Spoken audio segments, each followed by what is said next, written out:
നമസ്കാരം. സ്പോർട്സ് ഇൻഫോയിലേക്ക് സ്വാഗതം.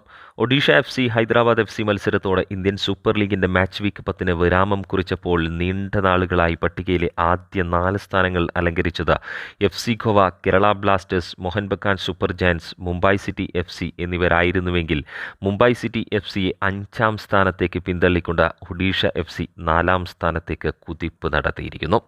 പുതിയ പരിശീലകന് കീഴിൽ മുംബൈ സിറ്റി FCക്ക് കഴിഞ്ഞ 2 മത്സരങ്ങളിലും സമനില വഴങ്ങേണ്ടി വന്നതാണ് വിനയായതെങ്കിൽ സെർജിയോ ലൊബേറയ്ക്ക് കീഴിൽ മികച്ച ഫോമിൽ തുടരുന്ന ഒഡീഷ FC തുടർച്ചയായ 5 മത്സരങ്ങളിലും തോൽവിയറിയാതെ മുന്നേറിയാണ് കരുത്ത് കാട്ടിയിരിക്കുന്നത്.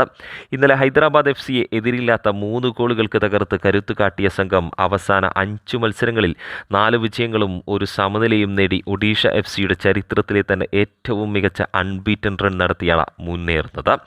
മൊർത്താദ Fall, Carlos Delgado, Ahmed Jahouh, Roy Krishna, Diego Mauricio സഖ്യത്തിൻ്റെ കരുത്തിൽ മുന്നേറുന്ന സംഘത്തിനായി ഇന്ത്യൻ താരങ്ങളും മികച്ച പ്രകടനം തന്നെയാണ് പുറത്തെടുക്കുന്നത്. ഹൈദരാബാദ് FCക്കെതിരെ ഇന്നലെ റോയ് കൃഷ്ണ ഇരട്ട ഗോളുകളുമായി തിളങ്ങിയപ്പോൾ ഗോളടിക്കും പ്രതിരോധ താരം എന്ന വിളിപ്പേര് ഒരിക്കൽ കൂടി ശരിവെച്ചുകൊണ്ട് മൊർത്താദ ഫാളിൻ്റെ വകയായിരുന്നു മറ്റൊരു ഗോൾ. ഒഡീഷ FC കൂടി പട്ടികയുടെ മുൻനിരയിലേക്ക് എത്തുന്നതോടെ ഷീൽഡ് പോരാട്ടം കടുത്തതാവുമെന്ന് ഉറപ്പായി കഴിഞ്ഞു.